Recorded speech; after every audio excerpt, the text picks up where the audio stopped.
I never thought I'd end up back in these hills, but after Dad passed, the old lake house was all that was left.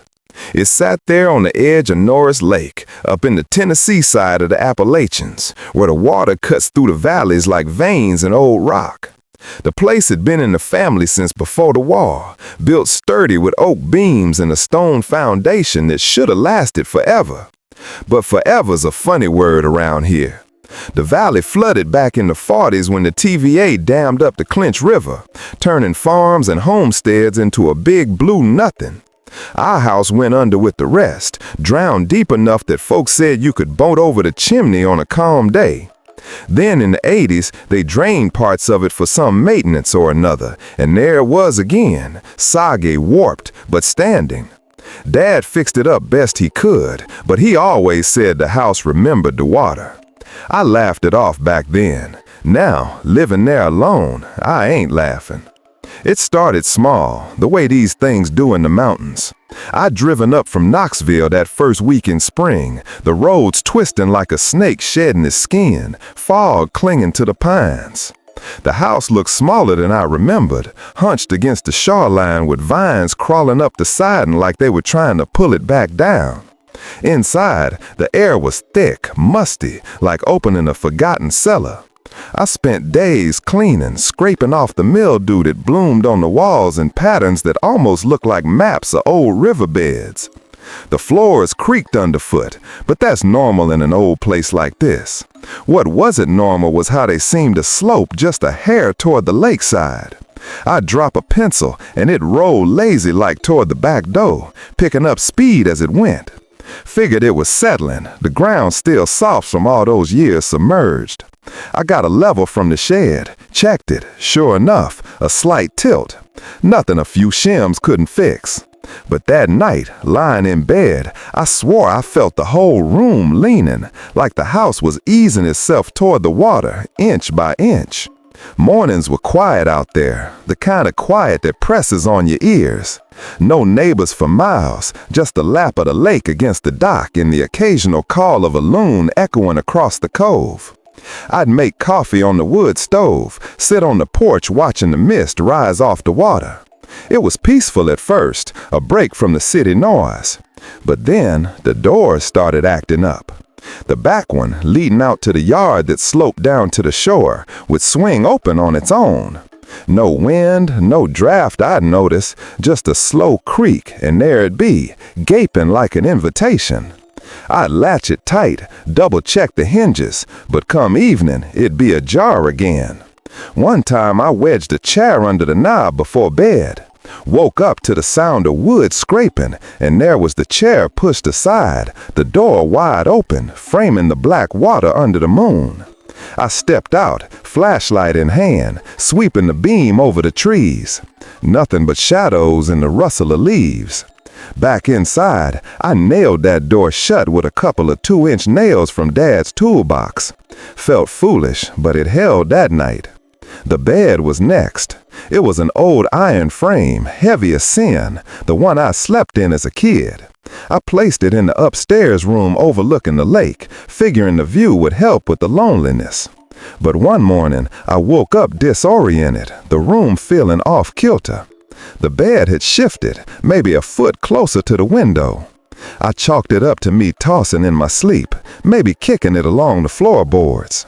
Pushed it back, went about my day, chopping wood, fixing the roof where leaks had stained the ceiling like old watermarks. That night, the dreams came. Nothing vivid, just a sensation of sinking, water rising slow around me, cold and insistent. Woke up gasping, and damn if the bed wasn't angled again, headboard tilted down toward the lakeside. Measured it, 3 feet from where I'd left it. No tracks on the floor, no sign it had been dragged.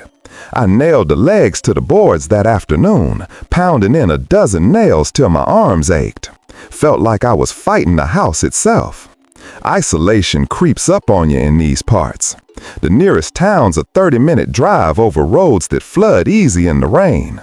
I'd go in for supplies once a week, chat with the old-timers at the general store. They knew the house, of course. That old Miller place, they'd say, eyes narrowing. Valley took it once, might take it again. Stories about how the flooding displaced folks, some never leaving, turning feral in the hills. Legends of people sighting shadows in the woods, hearing calls that weren't quite animal. I nodded along, bought my canned goods and flour, drove back. But those tales stuck, especially at night when the wind whispered through the eaves like voices underwater.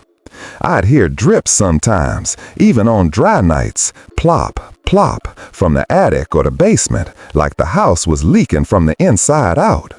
A week later, I came downstairs to find every nail gone from the bed. Not pulled out, mind you, just vanished, holes clean as if they'd never been. The bed had slid 6 feet, right up to the door, blocking it halfway.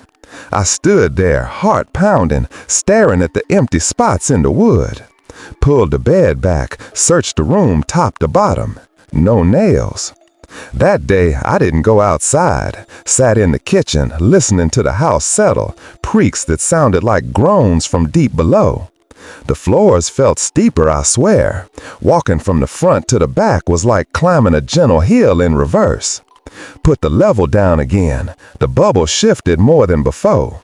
The house was tilting, slow but sure, toward the cove. Nights got worse. I'd lie awake, feeling the pull, like gravity had shifted just for this place. The water outside seemed louder, waves lapping higher up the shore than the tide should allow. One evening as dusk fell, I heard scratching from the walls, soft, persistent, like nails on wood but muffled. Thought it was mice at first, set traps baited with peanut butter. Caught nothing.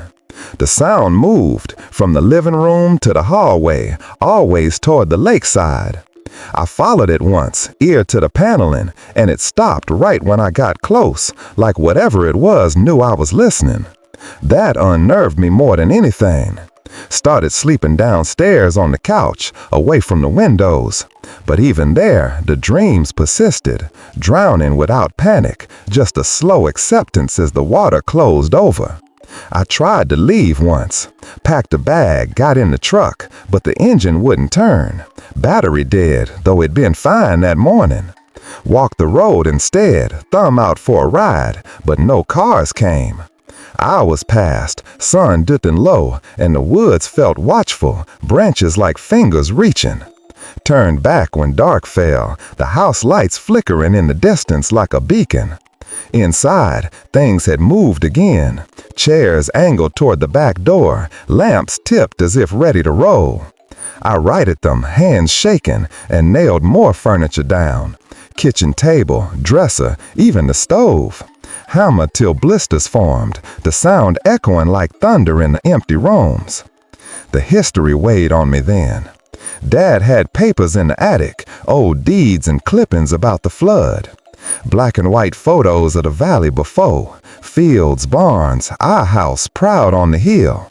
Then after, nothing but water, a new lake swallowing it all.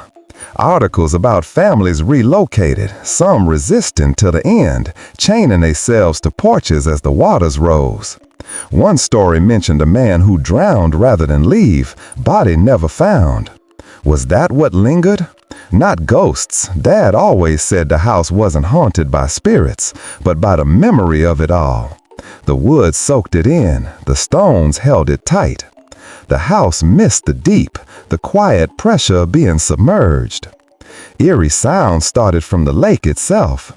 Not the usual splashes of bird calls, but low moans carrying over the water at midnight, like something large shifting below. I'd stand on the dock, peering into the black, flashlight beams swallowed up quick. Once I saw ripples spreading from the center of the cove, no wind to cause them. Another time, a shape broke the surface, long and pale, like a log but moving against the current. Pulled back fast, hard in my throat. The woods echoed it too, rustles that weren't deer or coons. Folks talk about feral people up here, descendants of those displaced, living wild in the hollers. I wondered if they watched the house, drawn to its pull like I was. The tilting worsened. I'd wake to find the whole structure leaning more, doors hanging crooked in their frames. Water seeped in through cracks I hadn't noticed, pooling in the corners toward the lake. Mopped it up, but it came back, cold and silt-smelling, like river mud. Nailed more things down, but mornings found the nails gone, furniture migrated. The bed upstairs, I'd abandoned that room, crashed through the floor one night, landing in the living room with a thud that shook the walls. Dragged it out back, burnt it in a pit by the shore. Flames danced high, smoke curling over the water like an offering. Survival became routine. I'd forage berries from the woods, fish from the dock, avoiding the deep parts. The truck stayed dead, phone signal faded days ago. Isolation wrapped tight, but the dread was deeper. The sense the house was alive with its past, urging itself back under. I remember the summer I spent at that old lake house like it was etched into my bones, a memory that won't fade no matter how many years pass. It was up in the hollers of West Virginia, tucked away on the edge of a man-made lake that folks called the Cove, though its real name was something fancier from the dam builders back in the 50s. I'd inherited the place from my uncle, who died alone out there one winter, frozen solid in his armchair with a bottle of moonshine still clutched in his hand.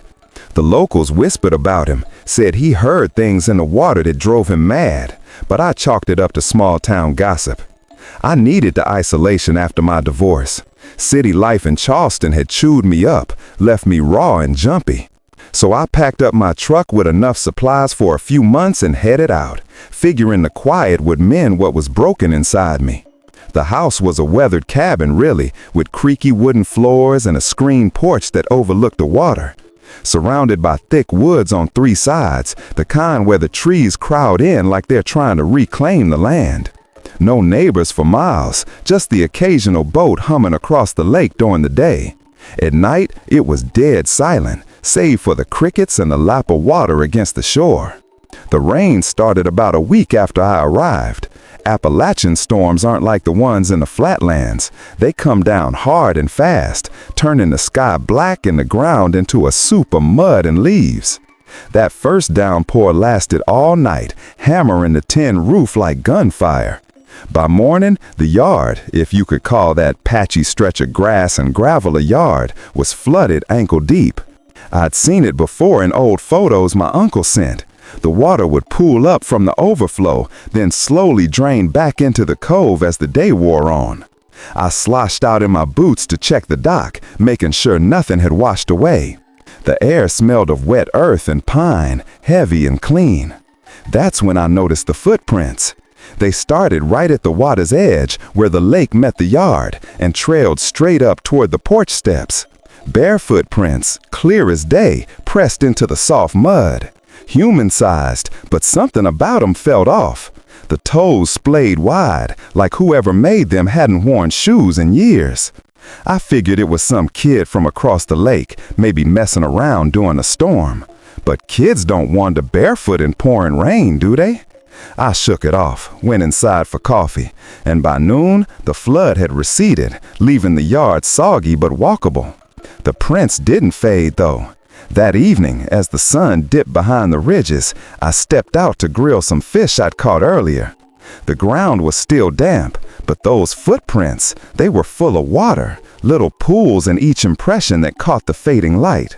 I crouched down, touched one with my finger. The water was cold, unnaturally so, like it had come from deep in the lake where the sun never reached. July heat was bearing down, the kind that makes sweat bead on your skin just standing still. But those pools didn't evaporate, not a bit. I watched them for a while, expecting the edges to dry out, but they stayed mirror smooth. A chill ran up my spine, the first whisper of unease. Maybe an underground spring bubbling up, I told myself, or some trick of the soil holding moisture. But deep down, I knew it wasn't right. That night, lying in bed with the windows open to catch any breeze, I heard something, a soft splashing from the cove, like feet wading in shallow water. I sat up, heart thumping, but when I peered out, the moonlit yard was empty. just the prints, dark shapes leading to the porch. Next morning, I checked again. The footprints were still there, water-filled and unchanged.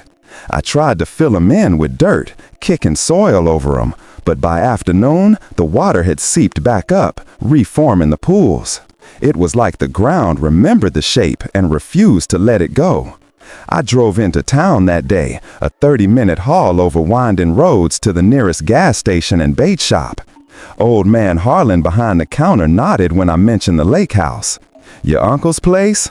Yeah, he talked about the water rising funny sometimes. Said it brought things up from the bottom. I laughed it off, bought some groceries and a case of beer, but his words stuck with me. On the way back, the woods felt closer, the trees leaning in over the road like they were listening. That night, the splashing came again, closer this time, almost at the edge of the yard. I didn't sleep much.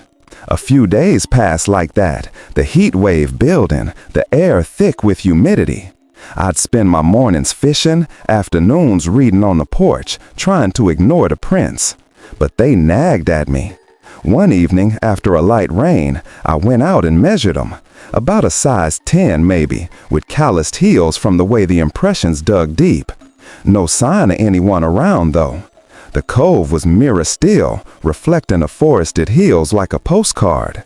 That's when I noticed it. The footprints had shifted.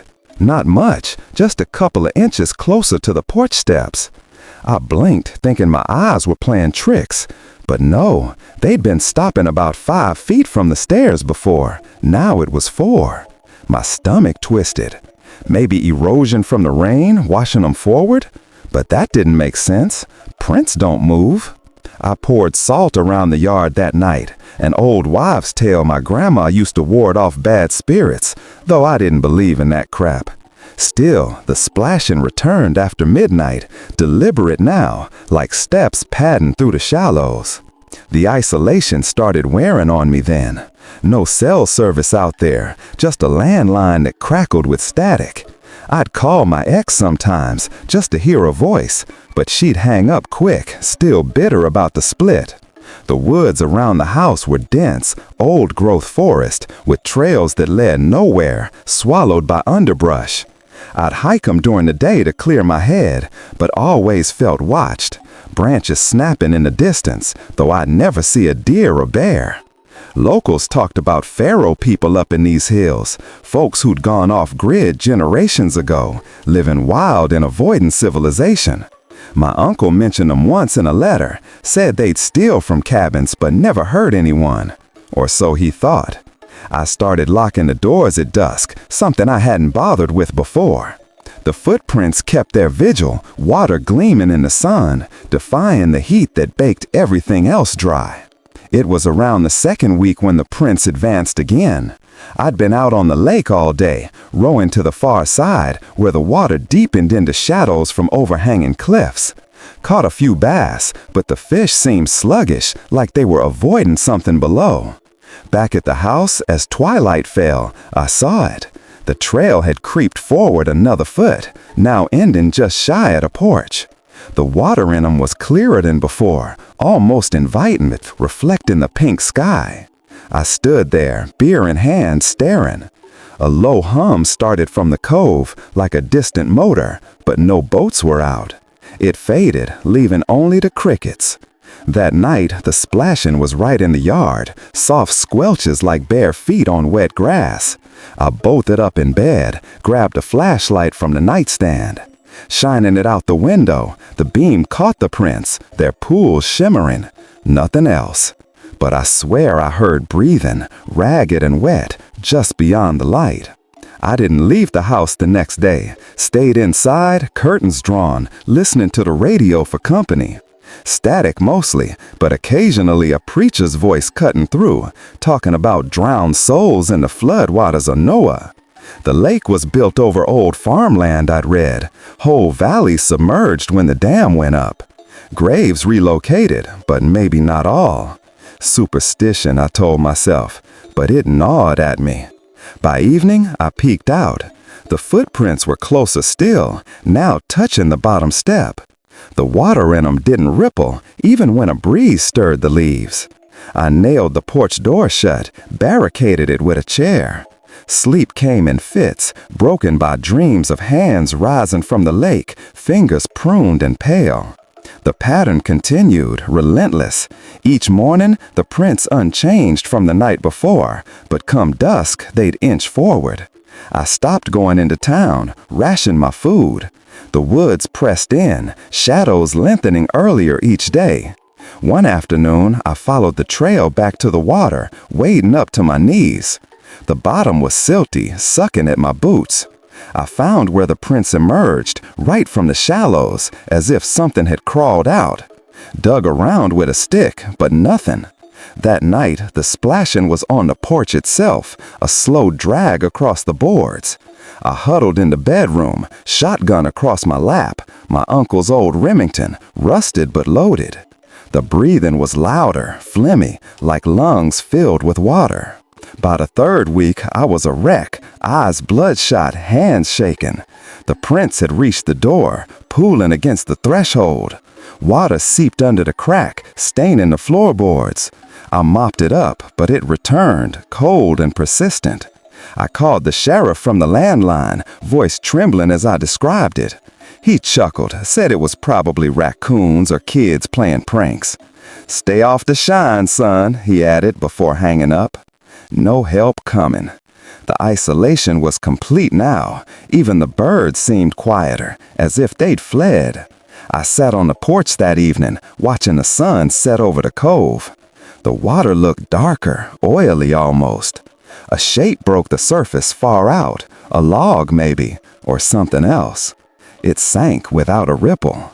The advances grew bolder. One night, after a I remember that summer like it was etched into the bark of those old oaks lining the cove. The way the heat hung heavy over the water, making everything feel a little too still, a little too quiet. We had this cabin up in the hollers of eastern Kentucky. Nothing fancy, just a weathered shack my granddaddy built back when the coal mines were still coughing up black gold. It sat right on the edge of Laura Lake, tucked away in a bend where the water narrowed into a secretive little inlet we called Devil's Pocket. Folks said the name came from some old moonshiner who drowned there, but I always figured it was just a way the mist clung to the surface at dawn, like the lake was breathing secrets it didn't want you to hear. That year, I was 17, full of that restless energy that makes you think you're invincible, and my family dragged me up there for what was supposed to be a simple getaway. Mom, Dad, my little sister Ellie, she was 12 then, all freckles and endless questions, and Uncle Ray, who came along 'cause he didn't have much else going on after Aunt June passed. We packed a truck with coolers, fishing gear, and enough bug spray to choke a bear, figuring it'd be lazy days on the water, grilling whatever we caught, and nights around the fire telling stories that got taller with each beer Dad cracked open. The first few days were normal enough, the kind of normal that lulls you into forgetting how isolated you really are out there. No cell service, no neighbors for miles, just a rustle of leaves and the occasional hoot of an owl that sounded like it was mocking you. We'd take the old John boat out at sunup, me and Uncle Ray handling the rods while Dad steered us into the cove. The fish were biting good that year, crappie mostly, with a few bass thrown in for excitement. Ellie would sit at the bow, dipping her toes in the water, giggling when the minnows nibbled at them. "They're tickling me," she'd say, and I'd roll my eyes, pretending I was too old for that kid stuff.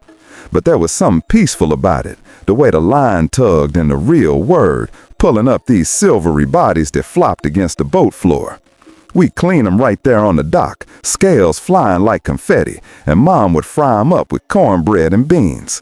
Those meals tasted like summer itself, greasy and satisfying, with the sun dipping behind the ridges turning everything golden. It started small, the way these things do, creeping in like fog rolling off the hills. I think it was the third morning when I noticed it. We were anchored in the deepest part of the cove, where the water went from murky green to almost black, like it was hiding something down there. I cast my line, felt the sinker plunk, and waited. That's when a crappie surfaced, not thrashing or fleeing like they usually do, but just floating up, belly down, eyes fixed on me. At first I thought it was dead, bloated from some disease, but then it blinked. Slow, deliberate, like it was studying me. Its eyes were bigger than normal, round and glassy, almost like a person's if you squinted. I laughed it off, nudged Uncle Ray. "Look at this ugly sucker, thinks he's people."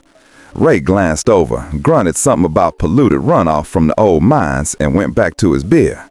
But the fish didn't swim away. It just hovered there, inches from the boat, staring. I stared back, and for a second I swear I saw my own face reflected in those pupils. Not the me sitting there with a rod in hand, but a version underwater, mouth open in a silent scream, bubbles rising like desperate prayers. I blinked hard, shook my head, and the image was gone. Probably just a light playing tricks, I told myself. Heat mirage or something. We pulled anchor and headed back, but that fish followed us halfway to shore, keeping pace just below the surface. By the next day, it wasn't just one. Ellie spotted him first while we were swimming off the dock. The water was warm that afternoon, the kind of sticky heat that drives you in, even if you're not much for getting wet. She was splashing around, hollering for me to join her, and I did, cannonballing in to make her laugh. Underwater, everything was muffled, the world above rippling like a dream. I surfaced, shook the water from my hair, and that's when I saw him. A school of bass, maybe 5 or 6, circling us at a perfect distance. Not close enough to touch, but near enough that their eyes caught the sun, gleaming like polished marbles. Human eyes, I thought, though that didn't make sense. Too big for fish, too knowing.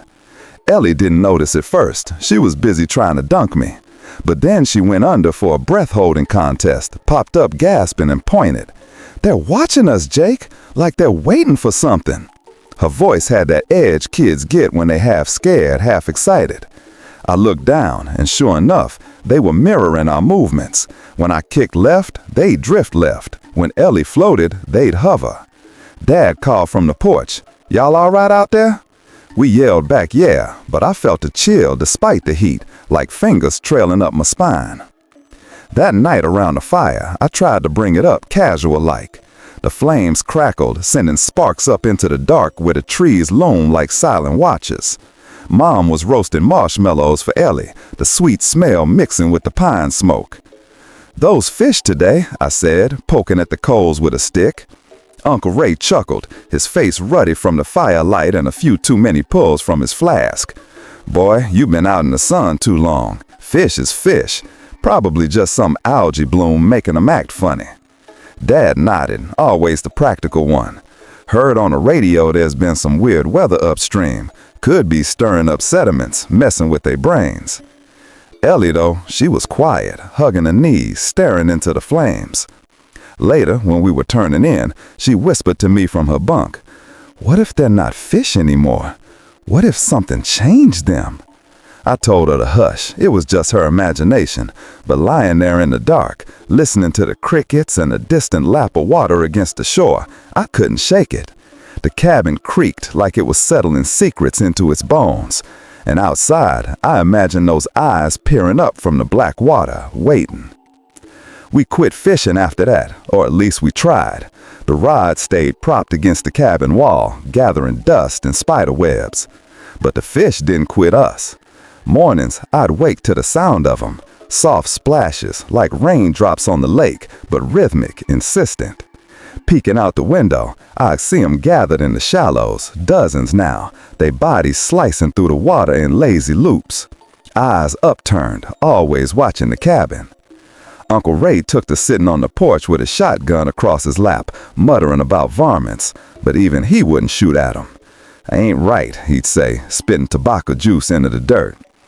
Dad suggested we pack up early, head back to town, but Mom wouldn't hear it. "We came here to relax," she'd insist, her voice a little too bright, like she was trying to convince herself. Ellie stopped swimming altogether, sticking close to the cabin, drawing pictures in a notebook, fish with human faces, screaming underwater. I caught her once, tears smudging the ink. "They know us, Jake," she said. "They see inside." The tension built slow, like humidity before a storm. Days blurred into one another, the heat pressing down, making the air thick and hard to breathe. We'd hike the trails around the cove, trying to escape the water's pull, but even in the woods it felt wrong. The trees whispered with wind that wasn't there, leaves rustling like distant voices. Once on a narrow path edged with ferns, I swore I heard splashing behind us. Not from the lake, but from the underbrush, like some wet was following. I turned quick, heart pounding, but there was nothing, just shadows and a faint drip of water from nowhere. Uncle Ray started drinking more, his stories turning dark around the fire. He'd talk about old legends from the hills, feral folk who lived in the deep woods, shunning civilization, eyes gone wild from isolation. Sometimes he'd slur, "The wild gets in things that ain't meant for it, twist 'em." Dad would shush him, glance at Ellie, but I saw the worry in his eyes, the way he'd stare out at the lake long after dark. It got worse when we tried swimming again. Ellie begged, said she was bored cooped up, and Mom caved, figuring the water might cool us off. We waded in, cautious, me first, scanning the surface. At first nothing, just a familiar chill of the lake, minnows dotting away from our feet. Ellie splashed tentatively, a smile breaking through. But then they came. Slow at first, a single bass rising like a ghost from the depths, eyes locked on me. Then more, crappie and bass alike, forming a ring around us. They didn't bite, didn't attack, just watched, maintaining that eerie distance, fins barely moving. I grabbed Ellie's hand, pulled her toward shore, but she froze, staring down. "Look," she whispered, voice trembling. I did, and in the pupils of the nearest fish, there it was again. My reflection, but not. Me thrashing underwater, face contorted in panic, lungs burning for air. I yanked her hard, splashing toward the dock, heart hammering like it wanted out. We collapsed on the wood, gasping, and when I looked back, the fish was still there, eyes unblinking, waiting. That night the sound started. Not the usual night chorus, but something deeper. Gurgles from the lake, like drowned voices murmuring. I lay awake, sweat soaking my sheets despite the cooling air, listening. It sounded like words almost, fragmented and wet. Air. Need. Air. Ellie cried out in her sleep, thrashing like she was fighting water. Mom hushed her, but her own face was pale in the moonlight filtering through the cracks. Uncle Ray paced the porch, shotgun in hand, muttering prayers or curses, I couldn't tell. Dawn brought no relief. The fish were thicker now, crowding the cove, their bodies a shimmering mass. Dad decided enough was enough. "We're leaving tomorrow," he announced over breakfast, his voice steady but his hands shaking as he poured coffee. I was up at the old family lake house in Tucker County, West Virginia, the one my granddad built back when the water was still clear and folks didn't lock their doors. Place sits on a finger of Cheat Lake that ain't on most maps anymore, hemmed in by laurel so thick you can't see the neighbor ridges even in winter. I'd come up alone in late October to shut the water off and winterize the place before the pipes froze. Nobody'd been there since Grandma passed 2 years back, and the quiet was heavier than I remembered. I was poking around the attic for the main valve key when my foot went through the plyboard and I near broke my damn neck. That's when I saw the box wedged up under the eaves, cardboard gone soft with mouse piss and age. Inside was junk mostly, rusted fishing lures, a couple moldy Life magazines, and a stack of Polaroids rubber banded together. Most were faded to ghosts, but one slid out separate, like it wanted finding. It was a picture of our dock taken from out on the water, maybe 30 yards offshore. The boards looked new, sun-bleached pine, but the dock was empty. No chairs, no cooler, no granddad with his cigarette drooping like always. Just the dock and the dark tree line behind the house. Something about it made the hair on my arm stand up, though I couldn't say why. I carried it downstairs and set it on the mantel above the fireplace because the light was better, and I figured I'd look at it later, maybe remember when it was taken. That first night, the wind came down off Laurel Mountain hard enough to rattle the windows in their frames. I built a fire, ate chili out of the can, and went to bed early because the quiet out there ain't the kind you fight. Sometime past midnight, I woke up needing to piss. Moon was full and bright coming through the bedroom window, laying a white stripe across the floorboards and straight on to that Polaroid on the mantel downstairs. I don't know why I went to look, I just did. The picture had changed. Where the dock had been empty before, there was a shadow now, long and thin, stretching from the planks into the water, like something standing just out of frame had cast it. Except the sun in the photo was high and behind the camera, so the shadow didn't make a lick of sense.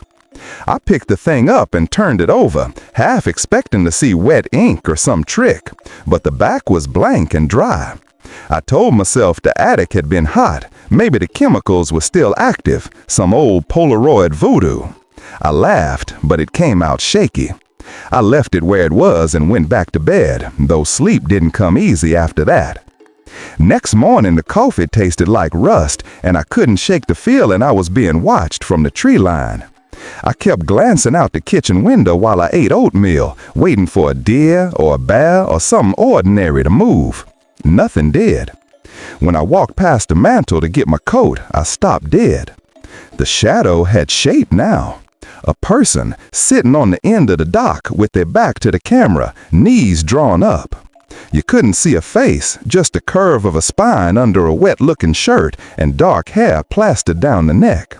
The figure was pale, water pale, like it had been under too long. I got close enough to smell the photograph, and it carried a faint whiff of lake bottom, that rotten weed smell you get in August when the fish die-off start. I should have burned it right then. Instead, I stuck it in my pocket and went outside to split firewood, because swinging the maul was something I understood. Every lick of the axe echoed across the water and came back smaller, like the hills were swallowing sound. When I came in for lunch, my hands were shaking so bad I could barely hold the sandwich. The photo was on the mantel again. I know I'd had it in my pocket, and the figure wasn't alone anymore. There were two. The new one stood behind the seated one, taller, head tilted like it was listening for something. Both faced the house now. Water ran off them in streaks that hadn't been there before, cutting pale runnels down the glossy paper. I stood there so long my breath fogged the air, even though the stove was going good. I tried calling my sister in Charleston to tell her, but the landline was dead, and there's no cell service back in that cove. Hasn't been since the tower burned in '09. That afternoon, I tore the attic apart looking for the camera that took the picture. Found spider husks and mouse-chewed insulation, but no Polaroid swinger, nor nothing. By dusk, the light was failing fast, and the wind had teeth. I barred the front door with the old hickory chair like Grandma used to when storms came, then sat on the couch with Granddad's 410 across my lap and watched the photograph like it was a window somebody might crawl through. Night 2, they were 4. They sat shoulder to shoulder along the dock's edge, legs dangling over in the black water you couldn't see in the photo anymore. All of them facing the house, all dripping. Their clothes clung like they just walked out of the lake, and the details were getting sharper. Knobby spines, the way wet denim sags, bare feet crusted with mud. I started talking to them, quiet at first, then louder, asking what the hell they wanted. My voice cracked like a kid's. The only answer was the tick of the baseboard heat coming on, and the wind worrying the tin roof. I didn't sleep, couldn't. Every creak in the house sounded like a footstep on the stairs. Around 3 in the morning, I heard it clear as a gunshot, the mechanical snap of a Polaroid advancing film. Came from inside the wall behind the couch, muffled but unmistakable. I pressed my ear to the plaster and smelled that lake rot smell again, stronger now, like something had died between the studs. The wall was cold as a gravestone. Day 4, there were 8. The dock was crowded. They sat packed tight, some with arms around neighboring shoulders like they were comforting each other. A couple had turned their heads, just enough that you cut the hollow under a cheekbone, the place where an eye should be. Water pooled beneath them on the sun-bleached boards, real water, because when I touched the photograph, my fingers came away wet and smelling of iron. I gagged and dropped it. The picture landed face down, and I left it there, went out to the porch with the shotgun, and screamed into the trees until my throat bled. Nothing screamed back. I tried leaving, packed my truck and made it halfway down the gravel before the steering locked and the engine died. Battery cables were chewed clean through, copper bright as pennies. No animal does that. I walked back to the house carrying the gas can because I wasn't thinking straight. And when I stepped inside, the photo was upright on the mantel again, waiting. 12 now. The dock groaned under their weight, though it never had before. They were all standing, lined up like a class picture, faces tilted toward the lens, toward me. I could see mouths open like they were trying to speak across the years. Their eyes were milk white, cataract blind, but I knew they saw me all the same. The water line had risen in the photo. Black Lake lapped at their ankles, then their knees, though the house in the background stayed dry. I sat in Granddad's rocker and watched the picture all that last day. Didn't eat, didn't move much. The lights shifted across the floorboards slow as a sundial. When darkness finally came, I lit every lamp in the place and built the fire so hot that the stovepipe glowed orange. I was still sitting there, rocking, when the camera clicked again. Louder this time, closer, from inside the chimney maybe, or behind the paneling in the hallway. The sound a person makes clearing their throat when they've been holding it for years. I looked at the mantel. The photograph had changed one final time. There I was, standing on the end of the dock in my red flannel and Carhartt coat, the one I was wearing right then. The 12 of them stood in a half circle behind me, dripping, patient. Some had their hands on my shoulders. One leaned its head against my back like a child. Their mouths were open wider now, and I realized they were singing or trying to.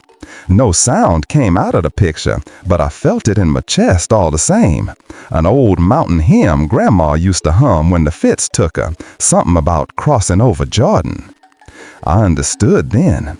The picture wasn't developing, it was remembering. The fire burned down the coals. The lamps flickered, though there was no wind inside. I haven't left the house since. Sometimes I hear them walking on the porch, bare feet slapping wet boards. Sometimes the camera clicks from a different room, patient as a heartbeat. I keep the photograph in my shirt pocket now, close to the skin, because it's warm there and the others don't like the cold. Last I looked, and I don't look often, there's 13 figures on the dock. They're waiting for the water to rise a little more. And when it does, I reckon I'll walk out to meet 'em. Family ought to stay together after all. I still keep a calendar on the fridge in my little trailer outside of Murphy, and every time the circle comes round to the full moon, I feel my stomach knot up like a fist. Don't matter if it's winter and the lake's locked under 2 feet of ice, or high summer with the tourists thick as fleas. When that moon swells fat and bright, I lock the doors, pull every shade, and sit with the television turned loud enough to drown out the quiet. Folks think I'm just ornery. They don't know I'm listening for knocking that ain't got no right to be heard on dry land. It started, far as I can pin it, back when I was 15, summer of 1998, up on Lake Fontana, where the water's so deep in places the TVA never did find bottom. My Uncle Vernon kept a little John boat and an even littler cabin on Snowbird Creek Way. Nothing more than a tar paper box with a potbelly stove and a porch that hung half over the water. He'd raised me since Mama run off, and Daddy wrapped his truck round a pine on the tail of the dragon, so that cabin was the only home I knew. Vernon was a quiet man, kept to himself, made his living running trot lines and fixing outboard motors for the Flatlanders who came up from Atlanta with more money than sense. He had one rule about the lake, only one, and he made me swear on the Bible to keep it. When the moon's full enough to see it laying on the bottom like a silver dollar, you don't answer no knocking after midnight. Don't matter how polite it sounds, you just sit still and wait for morning. I thought it was old folks' superstition, same as not sweeping dirt out the door after dark or throwing salt over your shoulder. I nodded like a good boys do, but 15-year-olds know everything, so the first few full moons I spent up there, I paid it no mind. I'd fish till the bugs got bad, fry crappie and bacon grease, and sleep like the dead. Never heard a thing. Then came August of '98, hotter than the hinges of hell, ass so thick you could chew it. Vernon had took a job rebuilding a carburetor for some doctor from Knoxville and wouldn't be back till late, so I had the place to myself. Moon come up that night big and bloody orange, climbed slow till it hung straight overhead, and the lake turned to polished glass. You really could see it down there, that moon, perfect and round, resting on the bottom like somebody'd set a china plate on black sand. Prettiest thing I ever saw. I took the John boat out around 10, just drifting with a cane pole and a 6-pack of Sundrop I'd snuck from the bait shop. Water was warm, sky full of stars, and I was feeling grown. Lay back on the seat with my head on a life jacket and watched that moon under the moon until my eyes went heavy. Must have dozed, because next thing I knew the boat jerked like something bumped it. Not hard, just a soft thud under the hull. I sat up, hard thumping, figuring I'd drifted into a stump. Nothing around me but open water. Cove was maybe half a mile across, sheer mountains rising straight up on every side. Not a light anywhere except that upside-down moon shining up from below. I waited, windless, quiet enough to hear my own pulse. Then it come again. 3 knocks, polite as a neighbor borrowing sugar. Tap, tap, tap, right under my feet. I laughed at myself, nervous. Probably a big catfish rubbing the boat or a gauze sucking air. Happens sometimes. I picked up the paddle to head in, and that's when I heard the voice. "Let me in, honey." Soft, muffled, like somebody talking through a closed door or through 10 feet of water. Woman's voice, older, the kind that used to call you in from playing when supper was ready. Sweet as sorghum and twice as thick. I froze. Boat rocked gentle, but there wasn't no breeze. Water lay flat as poured pewter. "Please, baby, it's cold down here." 3 more knocks, traveling this time. Started under the hull, moved up the aluminum side, then into the paddle I was gripping so hard my knuckles went white. I felt them in the wood, tap, tap, tap, like fingers drumming on the inside of my bones. I didn't answer, just sat there shaking, sweat running cold down my spine even though the air was 90 degrees. The knocking stopped. The voice kept on, patient, circling the boat slow. "I just want to warm up a little. Won't be but a minute." I don't know how long it lasted. Felt like hours. Every time I thought about speaking, saying, "Who's there?" or "Leave me alone," my throat locked up. Finally, the moon crept west and the one on the bottom started to fade, and the knocking eased off. By the time the sky went pale gray, the lake was empty again. Just me and a half-warm sundrop in piss-wet jeans I was too scared to be shamed of. I rowed in fast, tied the boat, and ran for the cabin. Didn't sleep, just sat on the porch with Vernon's 410 till the sun burned the mist off the mountains. He come home around noon smelling of gasoline and coffee. Took one look at my face and didn't say a word, just poured us both a finger of wild turkey and waited. I told him everything. When I got to the voice asking to come in, his hand trembled so hard the liquor sloshed over the rim. "You didn't answer, did you?" I swore I hadn't. He nodded slow, eyes fixed on the water. "Good. Most don't get the choice." That was the first time he told me the rule wasn't his, it was his daddy's, and his daddy before him. Said the lake keeps its own, always has. Folks who drown up here don't go peaceful. They settle down where it's dark and cold and they get lonesome.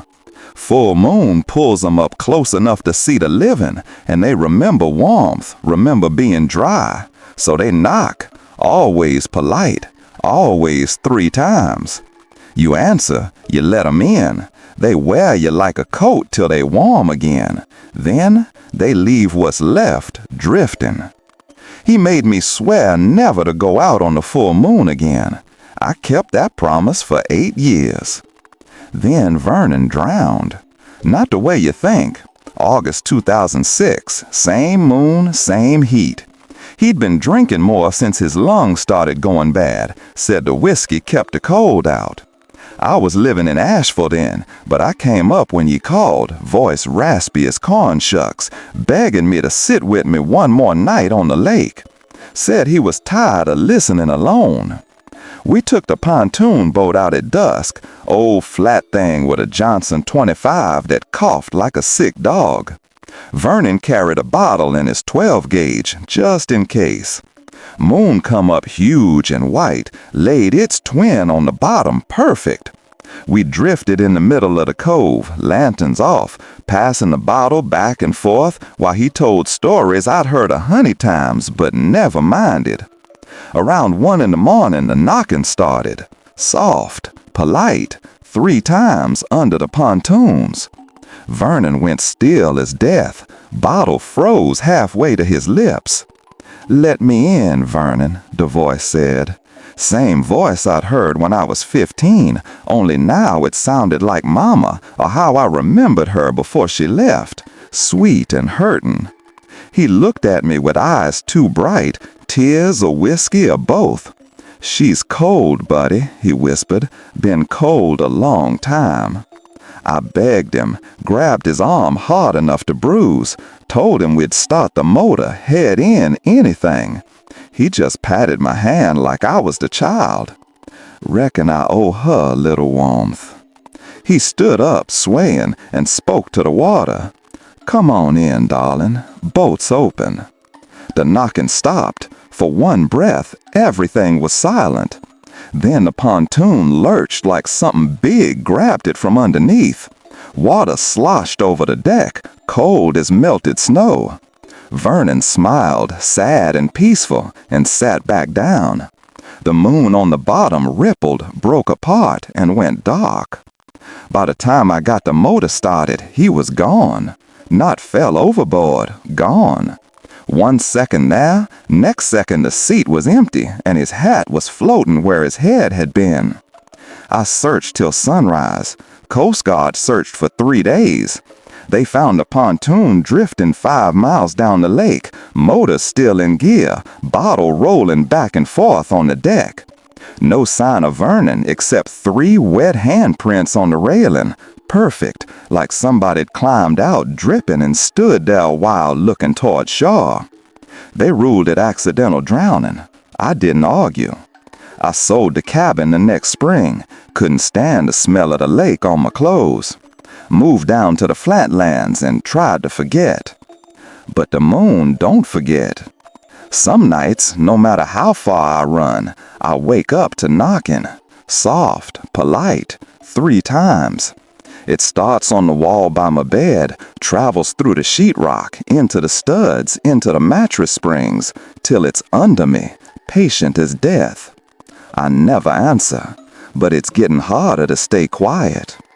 Last full moon, I found wet footprints on the kitchen floor, leading from the back door to the recliner where I sit with the TV loud. Size 10, bare, dripping lake water that smelled of mud and morning. They dried by morning, but I don't go back to Lake Santila anymore. Haven't set foot on that side of Graham County since the summer of 22, and Lord willing, I never will again. Folks around Robbinsville still ask about the old family place when they see me in town, but I just nod and keep walking. They think I'm ashamed of how I let it fall in, or that I'm sore about the taxes. Truth is simpler and a damn sight uglier. That house don't belong to us no more. It belongs to the lake now, and the lake don't give back what it takes. Granddaddy built the house himself in 1957, back when the TVA flooded the valley and made the lake. He picked the cove because it was deep and quiet, and the mountains cupped around it like God's own hands.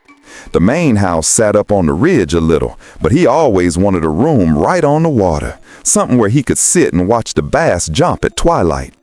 So he poured a concrete slab that jutted 20 feet out over the drop-off and framed up what Mama always called the sunroom. 3 walls and nothing but glass, cedar ceiling, pine floor stained dark. You could stand in the middle of it and feel like you were floating. In summer, the windows stayed open and the kingfishers rattled overhead. In winter, the wood stove in the corner kept it warm enough to read the paper with coffee going cold in your hand. We loved that room, spent half our childhoods in it. Daddy taught me to tie blood knots on the little table by the south window. Mama rocked me through croup and colic in the old hickory rocker that had come down from her people. When Granddaddy passed in '99, we held the wake right there, windows fogged with breath and cigarette smoke, while cousins told lies about him out on the water till the moon came up white over Chiowa Bald. The trouble started the winter of 2011, coldest one anybody could remember. Lake froze clean across for the first time since '78. Not just skim ice, solid, thick enough to drive a truck on if you were stupid. One February morning, I got a call from the neighbor, Miss Arlene, saying something was wrong down at the house. I'd been living in Knoxville then, but I drove up that afternoon with chains on the tires and dread in my gut. The sunroom had moved. The whole damn thing, 20 by 30, glass and all, had slid clean, slid 10 feet off the foundation toward the lake. Not cracked, not busted, just pushed. The concrete slab was cracked in a perfect line where the room used to sit, and the building itself rested halfway down the bank like a boat somebody forgot to tie up. Every pane of glass was still whole. The rocking chair sat exactly where it always had, facing the water. You could see the tracks in the ice where it had gone, like something underneath shoved it slow and steady while the lake was locked solid. We figured expansion, pressure, some engineer-sounding word. Hired a crew from Bryson City come spring thaw. They brought a cat and a winch truck, ran heavy chains under the floor joists, and dragged the room back up onto the slab. Poured new footers, bolted everything with steel the size of my wrist. Cost me $12,000 I didn't have, but it was family. You do what you have to. That summer, everything felt normal again. I spent a month up there fixing what the move had shaken loose, resealing windows, touching up stain. Nights were warm, windows open, crickets loud in the laurel. I'd sit in that rocker with a beer and watch heat lightning flicker over the mountains and tell myself it was over. Next winter, the lake didn't freeze hard, just skimmed over a few times. But come March, when I opened the place up, the sunroom had crept again. Not 10 feet this time, only 3. Just enough that the back door wouldn't latch right, and you could see daylight between the sill and the main house. The chains were still there, still tight, but the eye bolts had pulled clean out of the concrete like it was wet sand. I cussed and sweated and winched it back again myself with come-alongs and a prayer. Told myself it was settling or the slope or anything that made sense. Year after year it kept on. Never when anybody was watching. I'd close the place in October, everything square and solid. Come May, the room would be a little farther out, like the lake was breathing in slow, patient pulls. 5 feet, 8, 12. The glass never broke. The floor never twisted. It just went, quiet as a secret. By 2018, the sunroom was hanging half off the bank. The only thing keeping it from floating away was the power line and the old copper water pipe running out to it. I'd stopped trying to drag it back, didn't see the point. I'd go out there sometimes at dusk, sit in the rocker, and feel the whole building shift under me. Not much, just a sigh, like something underneath testing its grip. Water lapped high on the glass every season. Minnows darted in the green dark under the floor. Once I dropped a flashlight and watched it sink straight down past the joists into blackness that shouldn't have been there. We loved that room, spent half our childhoods in it. Daddy taught me to tie blood knots on the little table by the south window. Mama rocked me through croup and colic in the old hickory rocker that had come down from her people. When Granddaddy passed in '99, we held the wake right there, windows fogged with breath and cigarette smoke, while cousins told lies about him out on the water till the moon came up white over Chioa Bald. The trouble started the winter of 2011, coldest one anybody could remember. Lake froze clean across for the first time since '78. Not just skin ice, solid, thick, enough to drive a truck on if you were stupid. One February morning, I got a call from the neighbor, Miss Arlene, saying something was wrong down at the house. I'd been living in Knoxville then, but I drove up that afternoon with chains on the tires and dread in my gut. The sunroom had moved. The whole damn thing, 20 by 30, glass and all, had slid 10 feet off the foundation toward the lake.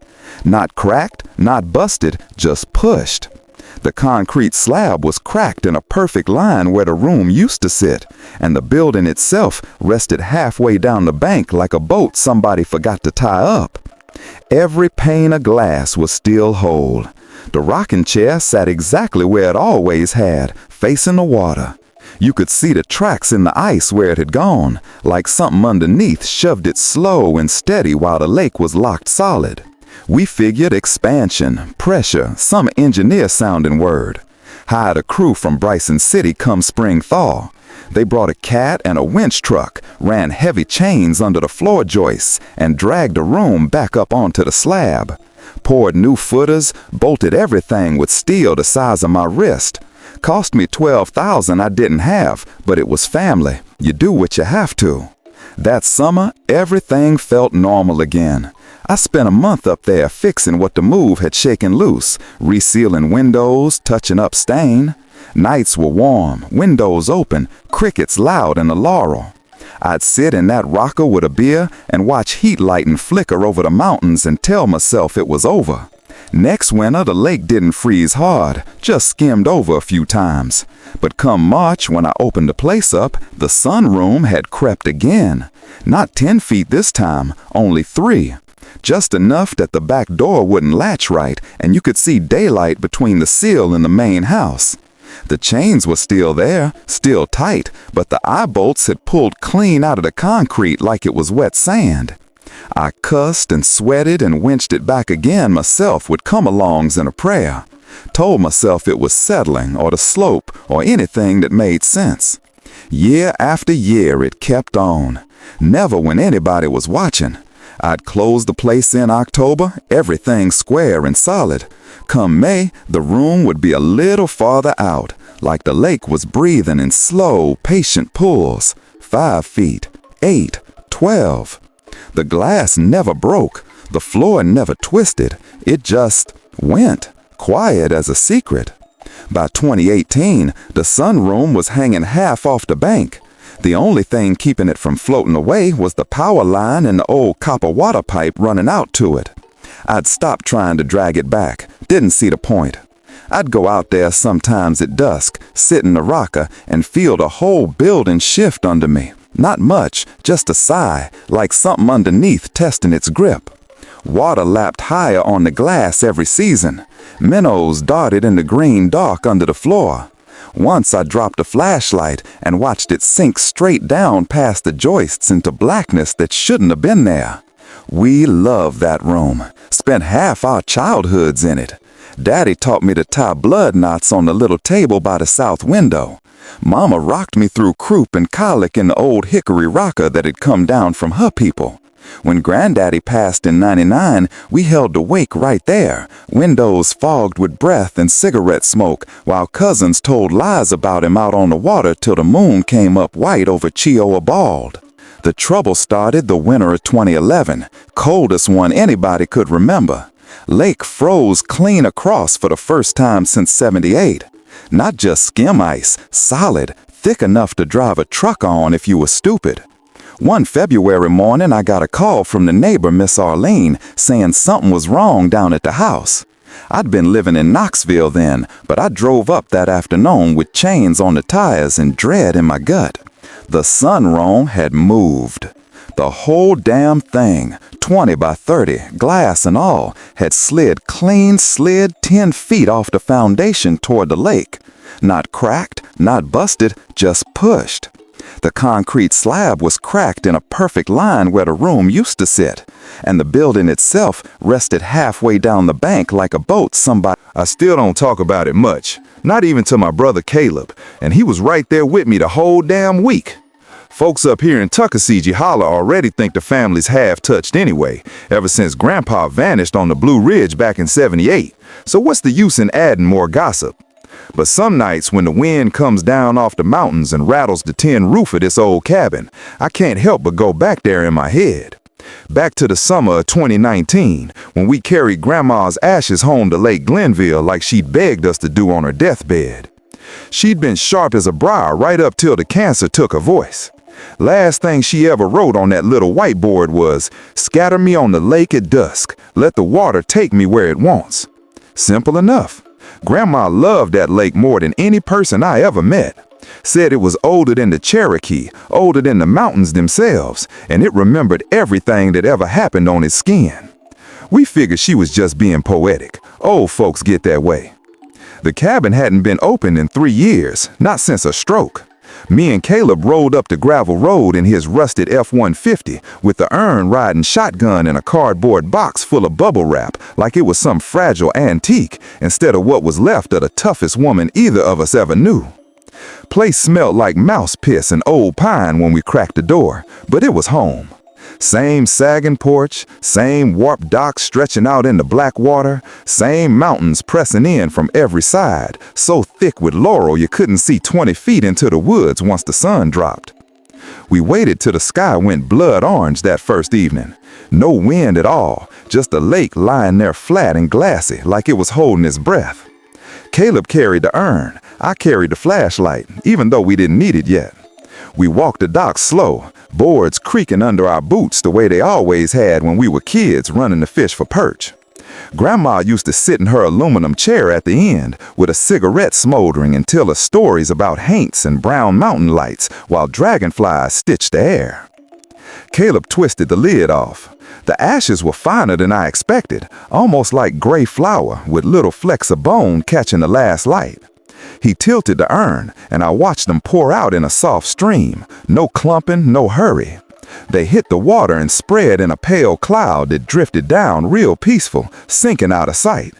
For a second, the surface shimmered like it was lit from underneath. Then it was done. We stood there a long time, saying nothing, just listening to the quiet. A loon called somewhere out in the middle distance, lonely as a widow. We went back to the cabin, drank a toast with the cheap whiskey we'd brought, and went to bed feeling like we'd done right by her. Next morning, I woke up to Caleb cussing a blue streak on the porch. I stumbled out in my boxers, coffee still dripping in the pot, and there it was, the urn, sitting dead center on the Adirondack chair Grandma always claimed, lid screwed on tight, not a speck of dew on it, even though the chair was soaked. I picked it up, heavy, full. I looked at Caleb, and he looked at me, and neither one of us wanted to open it, but we did. Every grain of ass was back inside, bone dry, not one missing, like the lake had coughed her up in the night and carried her home. We didn't talk much the rest of that day, just kind of moved around each other like ghosts ourselves. I kept catching Caleb staring out at the water like he expected to see her walking across it. By evening, we'd worked ourselves up to trying again, but smarter this time. We borrowed old man Jenkins' John boat, rowed out to the deepest part, 60, 70 foot, the fish finder said, and poured her in again. Same ritual, same soft cloud disappearing into black. We even said the Lord's Prayer, though neither of us had set foot in the church since Mama's funeral. Rode back feeling like fools but hopeful. Slept with the windows open because the nights were warm. I woke up sometime past 3 to the sound of dripping. Slow, steady dripping, like a faucet left on. But it was coming from inside the house. I got up, heart knocking, grabbed a .357 from under the bed the way Grandpa taught me, and eased down the hallway. Moonlight cut through the kitchen window and lit up the table. The urn was sitting there again, lid off this time, empty, and the table underneath it was wet, dark water spreading out in a perfect circle, dripping off the edge onto the pine floor. Drip, drip, drip. The air smelled like lake bottom and something sweet rotten I couldn't place. I hollered for Caleb. He came running with the shotgun. We stood there staring at that empty urn like it might bite us. Water kept dripping even though the urn wasn't leaking. It was coming from nowhere and everywhere at once. The floorboards were soaked for a 3-foot ring around the table, but the rest of the kitchen was bone dry. Caleb reached out to touch the water and jerked his hand back like it burned him. "It's cold," he whispered. "Ice cold." We didn't sleep again that night. Sat on the porch with every light in the house burning, guns across our laps, watching fog crawl off the lake and swallow the dock. Somewhere out in the dark, something kept knocking on the underside of the water. Soft, patient knocks, like somebody trapped down there trying to get our attention. Come morning, we were running on coffee and panic. Decided the only thing left was to make sure she couldn't come back no matter what. Caleb dug out the old lead fishing sinkers Grandpa used to use for catfishing, big as your thumb, and we filled the urn halfway with them, screwed the lid on tight, wrapped it in a feed sack, and rowed back out to the middle. This time we didn't pour. We dropped the whole thing over the side, watched it sink fast, sack flapping once before the black swallowed it. 60 feet of water on top of her. That's a grave even the devil would respect, we told ourselves. We didn't go straight back, just sat in the boat a long time, letting the sun burn the mist off the lake. A breeze finally came up, and the water chopped a little, normal mountain lake sounds, birds starting to stir. Felt like maybe we'd won. Rowed in, tied the boat up, walked back to the cabin, ready to drink ourselves stupid and sleep for a week. The urn was on the kitchen table again, lid off, sinkers gone, empty. The sack lay beside it, still wet, smelling of mud and fish guts. That's when the mirrors started. First it was just the one in the bathroom. I went in to piss and the glass was fogged up like somebody taking a hot shower, except the water was off and the room was cool. I wiped the streak with my sleeve and the condensation ran down in slow fingers. Underneath, written backwards in shaky old woman script, were the words, "Cold down there." I yelled for Caleb. He came running and we stood there staring. The letters didn't drip or fade. They stayed put like they'd been etched. We tried wiping again, tried Windex, tried scraping with a razor blade. Nothing touched it, just smeared the fog and the words came back clearer. By nightfall, every mirror in the house had it. Big bathroom, little hallway one, the dresser mirror in Grandma's old room, even the cracked one above the fireplace we never used. Same 3 words every time, written at different heights, like she'd stood on tiptoe for some and sat for others. Cold down there, cold down there. The house smelled like low tide now, thick and cloying. Water dripped in the walls, though it hadn't rained in weeks. At night, we could hear it trickling behind the paneling, slow and steady, like the cabin itself was crying. We stopped sleeping in the beds, just took turns sitting up with the guns and a bottle, waiting for what? We didn't know. On the 4th night, the power went out right at midnight. Whole valley went dark, not just us. We lit the kerosene lamps and sat in the living room listening to the wind scream through the eaves. That's when the knocking started again, only this time it wasn't under the lake. It was under the floorboards. Soft at first, like a branch tapping in the breeze, then harder, deliberate. 3 knocks, pause, 3 more. We followed the sound from the living room to the kitchen to Grandma's bedroom. Wherever we went, it moved with us, always right under our feet. Caleb started crying, big silent tears rolling down his beard. I ain't ashamed to say I wasn't far behind. Around 3 in the morning, the knocking stopped. Everything got real quiet. Too quiet. You know, that kind of quiet that makes your ears ring. Then we heard it. Wet footprints coming down the hallway. Slow, shuffling, like somebody with bad hips dragging lake water across the pine. We sat there frozen, lamp shaking in our hands, watching the doorway. The footprints got closer. Water pooled in each print, black in the lamplight. They stopped right in front of us. Nothing there, just the prints. And the smell. God, the smell. The lamps went out at the same time, both of them, like somebody blew them out with one breath. In the dark, we heard her voice for the first time since she'd lost it to the cancer. Not loud, just a whisper right by our ears, cold as creek water in March. We ran, left the guns, left the truck keys, left everything but the clothes on our backs. Stumbled down the gravel road in pitch dark till we hit the highway and flagged down a log truck. Driver thought we were drunk or crazy, maybe both. Didn't matter. We never went back. They say the cabin still sits empty. Power company cut the lines years ago. Locals won't fish that part of the lake anymore. Say their lines come up slimy and the fish taste wrong. Sometimes on quiet evenings, folks driving the parkway see a light moving out over the water where there shouldn't be any light. Just one, bobbing slow, like somebody carrying a lantern looking for the dock that ain't no more. And when the wind comes down off the mountains just right, you can hear knocking under the lake. I still down on Summersville Lake when the moon's thin and the water goes flat like a sheet of black glass. Folks around here been talking about the ghost lanterns longer than any of us been alive. Old men at the bait shop will tell you they just swamp gas, or reflections off the dam lights, or some fool with a green chem light trying to spook tourists. But the older ones, the ones with eyes sunk back in their heads from too many winters, they'll lean in close and say the lights fish for men. They say the lake remembers what was drowned when they flooded the valley back in '62. Whole towns, graveyards, churches, people who never got told to leave. And sometimes it gets hungry. Me and my cousin Travis never put much stock in any of that. We was raised on the stories, same as everyone, but we figured they was just something to keep kids from sneaking out on the water after dark. That night, we'd been drinking warm beer and cheap whiskey down at the public dock since the sun dropped behind the ridges. Travis was laughing about how his ex-wife took the bass boat in the divorce and left him with a 12-foot John boat that leaked worse than his daddy's still.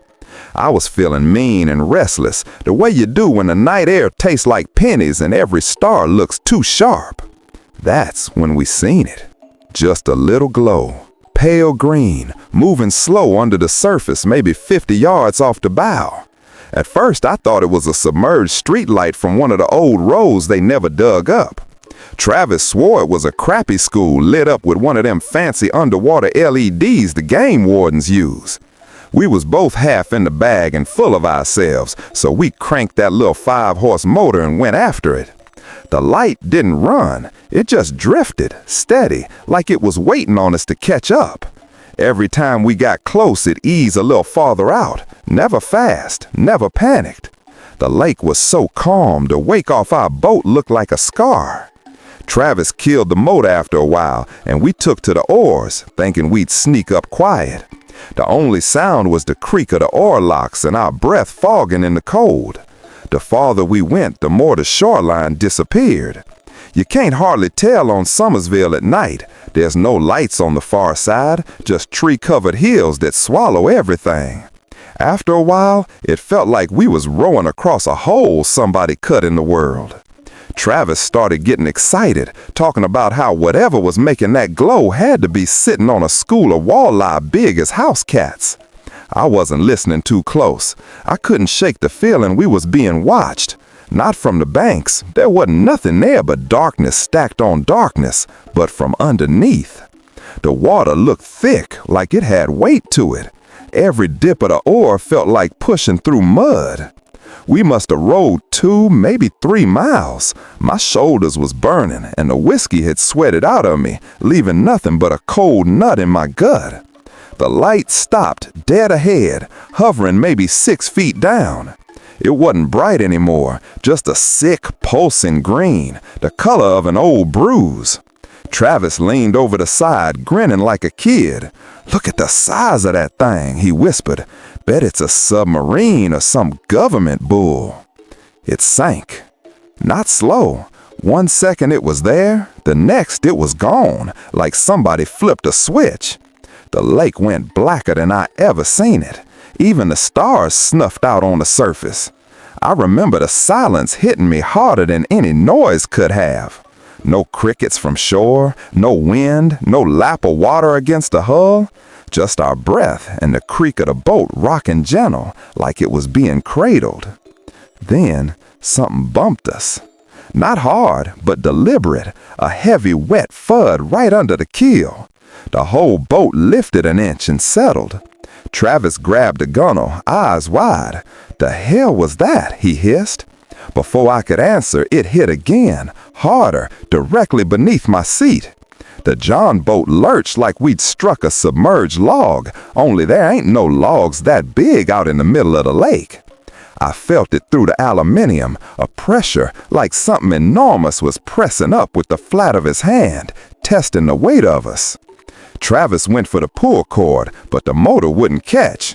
He yanked it 3-4 times, cussing under his breath. The third bump never came. Instead, the boat started rising. Slow at first, just a bow tilting up a few inches. Then the whole damn thing lifted clean out of the water, 6-8 inches, like a hand the size of a pickup truck. It closed around the keel from underneath.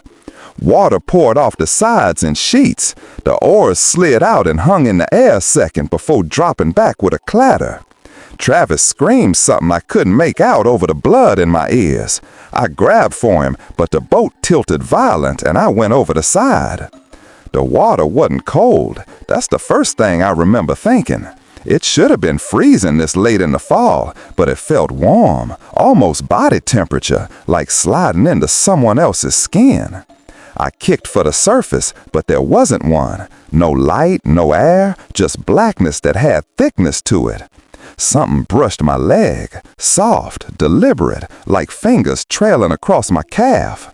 Then again, higher, wrapping around my thigh. Not weeds. Weeds don't move with purpose. I thrashed and felt my boot catch on something that gave, like rotten cloth. My lungs started burning. I remember thinking, this is it. This is how it ends, drunk in a lake that don't even like us being here. Next thing I knew, I was coughing up water on the gravel bank, sun just peeking over the ridge.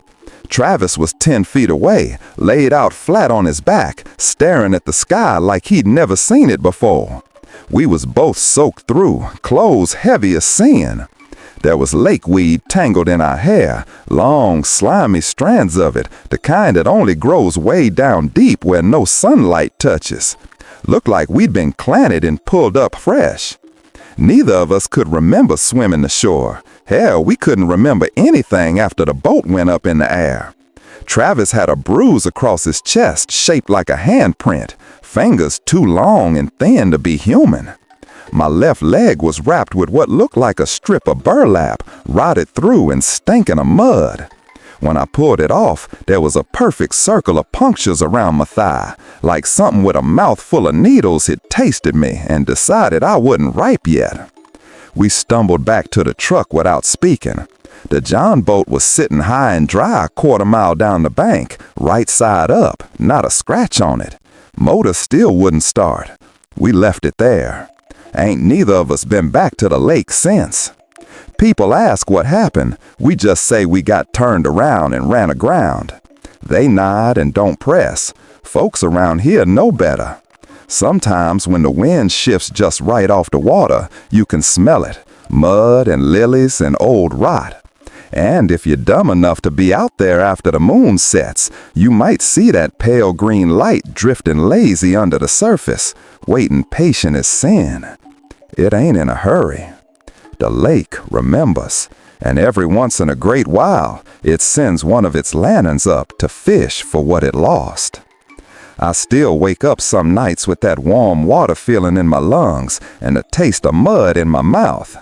I'll go to the window and look out toward the ridges, black against black, and I swear I can feel it down there, waiting, patient, always patient. And God help me, part of me wants to borrow a boat and go see if it's still hungry. I still don't talk about the summer of '09 much.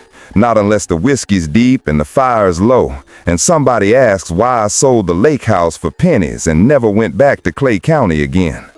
Folks around here already think I'm half-touched from living alone so long, and telling the truth don't help that none. But you keep pressing, so I'll lay it out plain, the way it happened, slow as rot. My granddaddy built that house himself back when the lake was new, before the Corps of Engineers flooded the valley and drowned 3 hollers full of family graveyards. He set it on creosote poles, tall ones, so the water could rise and fall underneath without ever touching the floor joists. 6 foot of black crawl space down there, sometimes more when the lake was high. You could paddle a John boat clean under the house if you ducked your head. Granddaddy said it kept the snakes out and the damp off the pine boards, and for 60 years it worked just fine. I inherited the place when Aunt Lila passed.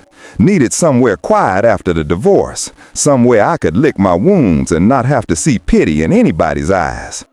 So I drove out there in late May with nothing but my tools, a cooler of bologna, and a bottle of wild turkey to keep the nights short.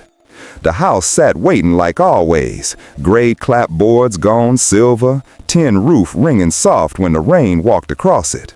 Underneath, the lake water lapped at the poles, dark as root beer glass and smelling of mud and moss and things long dead. First couple weeks were peaceful in that hurting kind of way. I fished off the little dock, drank coffee on the porch at dawn, listened to the barred owls argue across the cove. The only thing bothered me was a slow drip somewhere under the bedroom. You could hear it when everything else went still. Plank, plank, plank. Like a faucet nobody turned off since 1948. I figured a supply line had finally rusted through. Nothing urgent, but I hated waste. So one morning I pulled the skirt board off the crawl space hatch, grabbed my headlamp and a pipe wrench and crawled underneath. Lord, it was close down there. The air felt thick enough to chew, warm and wet and tasting of iron. My knees sank into the slime that coats everything near the water. The headlamp cut a little yellow tunnel through the dark, showing me the forest of poles and cross bracing, the black water sliding past a foot below my belly. I found the drip easy enough. Cold water pipe to the bathroom had a pinhole, spraying a fine mist every time the pump kicked on. I shut the valve, cut the bad section, soldered in a new coupling. Simple work. That's when I saw the handprints. They were all over the underside of the floorboards, pressed up into the damp wood like somebody had laid their palms flat and pushed hard. Hundreds of them, small, child-sized. Some so clear you could see the whorls of fingerprints, others just smears where the wood had softened and taken a shape. They overlapped in places, frantic, like a whole crowd of young'uns had been trapped under there trying to claw their way up into the house. The strangest part was how wet they still looked. Not dried out or sun-bleached like you'd expect after years. These glistened, dark as if the hands had just pulled away. I told myself it was raccoons or otters or some damn thing playing in the mud, rubbing up against the boards when the water rose. Animals do strange stuff, but my skin wouldn't settle. I finished the repair quick, backed out of that hatch like the devil was after me, and nailed the skirt board back so hard I bent half the nails. That night, the knocking started. I'd gone to bed early, bone tired, window cracked so the tree frogs could sing me to sleep. Around 2 in the morning, I woke up sober as a preacher, heart already hammering. 3 soft taps came from right beneath my bed. Thump, thump, thump. Pause, thump, thump, thump. Like knuckles on wood, patient and polite. I laid there stiff, telling myself it was a branch bumping the pilings in the wind. Except there wasn't any wind. The lake was glass. The taps came again, same rhythm, same spot, directly under where my head rested. I got up, turned on every light in the house, and stood in the bedroom with Granddaddy's old 12-gauge across my arm. Knocking stopped the second my feet hit the floor. I waited till the sun bled punk across the water. Then I went outside and crawled back under with the shotgun, a flashlight duct taped to the barrel like some kind of redneck SWAT. Nothing. just a new pipe shining, and those damn handprints looking darker than the day before, wet enough to drip. I nailed a sheet of 3/4 plywood over the hatch from the inside, screwed it down with deck screws every 6 inches so nothing short of a wrecking bar was getting through. Felt foolish doing it, but I slept better that night. 3 nights later, the knocking started again. Same rhythm, same 3 and 3, but slower now, wetter, like the hand doing it was swollen with lake water. And it wasn't under the bed anymore. It was inside the walls. You could hear it travel, soft and deliberate, following me from room to room. I'd be in the kitchen pouring coffee and thump, thump, thump, right behind the cabinets. Sit down in the living room to watch the little TV, and it come from the baseboard by the couch, muffled but clear, like whatever was knocking had learned the shape I had, same as I had. I stopped sleeping, started seeing things out the windows after midnight, pale shapes moving between the pines where no trail was, too thin, too quick. One night I swear I saw a child standing knee-deep in the lake just past the dock, facing away, hair long and dark and plastered down its back with water that never stopped running. When I blinked, it was gone, just a moan on the ripples. I drove into town one morning, bought more plywood, longer screws, a roll of sheet tin, boarded every vent, every possible gap. Told old man Crider at the hardware store I had squirrels. He looked at me like he knew better, but didn't say nothing. Folks in these hills learn early when to keep their mouths shut. Sealing the house didn't help. The knocking just got closer, more intimate. It come from inside the dresser drawers, from the back of the closet where the winter coats hung. Once I woke up to feel the mattress dip at the foot of the bed, slow, like something heavy had knelt there. I laid froze till dawn, shotgun cocked under the pillow, smelling the lake on the sheets, though every window was shut tight. The prints started showing up inside, too. I'd find them on the kitchen ceiling some mornings, perfect little hands pressed upward, leaving wet silhouettes that dried gray. Found them on the inside of the bathroom mirror after I showered, as if something had stood behind the glass waiting for the steam to bloom. I quit looking in mirrors. By the end of July, I was a ghost of myself. Eyes sunk, hands shaking so bad I couldn't hardly hold a coffee cup. I'd sit on the porch all night with the shotgun across my lap, jumping at every heron's cry. The knocking never stopped anymore. It was constant, soft as rain on leaves, moving through the walls like a heartbeat. Sometimes it sounded almost like a voice, low and pleading, saying the same 3 syllables over and over. I never could make out the words, or maybe I just didn't want to. The last night I spent in that house, the lake was high from all the rain. Water lapped right up to the floor joists, black and hungry. I hadn't slept in 4 days. I was sitting at the kitchen table with every light burning, bottle empty, when the knocking quit all at once. Silence felt louder than thunder. Then I heard it scratching, slow and deliberate, coming from the hallway floor. Not the walls this time, the floorboards themselves, right where the bedroom opened up. I walked down the hall with the shotgun up, sweat stinging my eyes. The scratching followed, keeping perfect pace under my boots. When I stepped into the bedroom, it stopped. The room smelled like low tide. Moonlight came through the window and laid a white bar across the pine planks. And there, in that bar of light, 5 fresh handprints bloomed up through the wood like they were being pressed from underneath. Small, wet, fingers splayed wide, desperate. They left dark water that spread slow, soaking into the grain.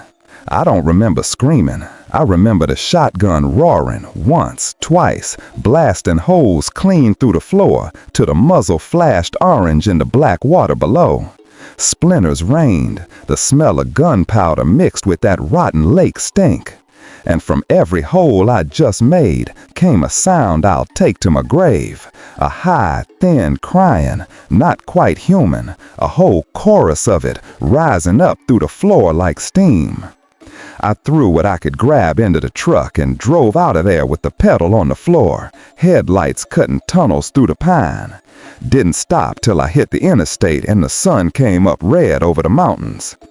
They say the house is still there, leaning a little now, windows gone blind with dust. Kids dare each other to row under it when the lake's low, say they hear crying sometimes, soft, carried on the wind off the water. Park rangers claim it's just a loan. Folks around here know better than to ask too many questions. I still wake up some nights reaching for the shotgun that ain't there anymore, feeling that mattress dip at the foot of the bed. And sometimes, when it's real quiet and the rain walks across the roof just right, I swear I can hear it. 3 soft knocks, patient as death, coming from somewhere underneath the world, waiting for the floor to get thin enough again. I still don't talk about that summer much, not even to my own kin, because once you start telling it, the words feel like they pull something loose inside your chest that ain't never going back in right. But some nights when the wind comes down off the ridge and rattles the tin on this old trailer, I hear that slow splash of oars again. And I reckon I owe the dark at least one telling before it comes looking for the rest. It was the summer of 19 when I put the lake house up for rent. My granddaddy built it back before the TVA flooded the valley and drowned half the county under 30 feet of water. The house sat high enough on the bluff to survive, but everything below it, farms, churches, the little town of Sinking Creek, got buried. Folks say on quiet days you can still hear the church bell tolling down there when the wind's right, but I never heard it myself. I just know the place always felt like it was waiting for something that never quite left. The ad ran on one of those vacation rental sites, the kind city people love. I figured I'd get some Atlanta lawyer wanting to drink craft beer on the dock and pretend he was roughing it. Instead, I got a single phone call, voice like gravel soaked in creek water, asking if the boathouse was included. I told him the boathouse was half-rotted and hadn't been open since I was a boy. He said that suited him fine, said he'd be there Friday evening with cash money. He showed up right at dusk in a rust-eaten Ford pickup the color of dried blood. Truck looked older than me, older than a lake maybe, with Tennessee plates so faded you could barely read the numbers. The man who stepped out was tall and thin, wearing overalls gone gray from too many washings and a felt hat pulled low. His skin was the color of creek clay, like the sun had never touched it, and his eyes were set so deep I couldn't tell what color they were, just dark holes that watched everything too long. He introduced himself as Amos, no last name. Said his people used to own the land the lake covered. Said his granddaddy lost 300 acres and a family graveyard when the water rose. Said he'd come back to pay respects. I asked where he was staying before this, and he just smiled, teeth yellow and too sharp, and said, "Close enough." Then he reached into a burlap sack and started stacking silver dollars on my kitchen table. Real silver dollars, heavy as sin. Every one dated 1923. They rang pure when they hit the wood, not that dull clank you get from modern coins. There must have been 90 of them, still bright like they'd been struck yesterday. I told him that was way too much for 3 months in a leaking boathouse, but he kept stacking till he was done, then pushed the pile toward me. Family debt, he said, paid in honest money. I should have told him to get back in his truck right then. Something in the way he said family debt made the hair on my arm stand up. But 90 silver dollars is 90 silver dollars, and the roof on the main house needed 10 bad. So I took the money and gave him the boathouse key I hadn't turned in 20 years. That first night I sat on the porch with a beer and watched the boathouse through the pines. The lake was flat and black, reflecting stars like spilled salt. Around midnight I heard the door creak open down there, slow, then the scrape of the rowboat being dragged across the gravel. A minute later he pushed off, oars dipping quiet, and started rowing in slow circles out where the water gets deepest, right over what used to be Sinking Creek. He talked the whole time, not loud, but the lake carried his voice like it was made for it. Couldn't make out words, just a rise and fall of a conversation with someone who never answered. Back and forth he went, round and round, till the moon started down and the fog rose off the water thick as wood smoke. Then the oars stopped and everything went church quiet. I went to bed with my skin crawling and the silver dollars burning a hole in my pocket. Next morning the boat was tied up neat, oars shipped, dew still on the seats. No footprints in the gravel. No sign Amos had come back to land at all. I told myself he must have missed him walking up the path in the dark. Told himself that a lot that summer. Days he never showed. I'd be splitting wood or fishing off the dock and feel eyes on me, but when I looked toward the boathouse, the windows were dark and empty. Sometimes I'd catch a whiff of wood smoke, though the chimney down there never drew, or hear a board creak inside like someone tall was pacing. Once I walked down to check and found the door standing open. Inside was nothing but spider webs and mouse turds and that green lake smell of rot. The cot I'd left made up was still made up, sheets tucked tight as the day I left them. No sign anyone had slept there. I shut the door and latched it and tried not to run back to the house. Nights were worse. Every night the boat went out. Every night the talking. After a week, I started leaving the porch light on and sitting up with the 410 across my lap, telling myself I was just keeping watch for poachers. Truth was, I was scared to sleep. The voice on the water started sounding familiar, like someone I ought to know but couldn't place. Sometimes it sounded angry. Sometimes it sounded like it was begging. Once I swear I heard it say my name, drawn out slow, Jake, like it was tasting it. About a month in, we got a hard rain that lasted 3 days. Lake rose till the boathouse floated on its cables and the dock went half under. I was in the barn patching a hole when I heard the screen door on the main house slap. Thought the wind got it till I heard boots on my kitchen floor, slow, wet steps. I grabbed a shotgun and came around the corner ready to blow a hole in whatever drunk fisherman wandered up from the public ramp. Wasn't no fisherman. Amos stood dripping in my kitchen, hat in his hands, water pooling around his bare feet.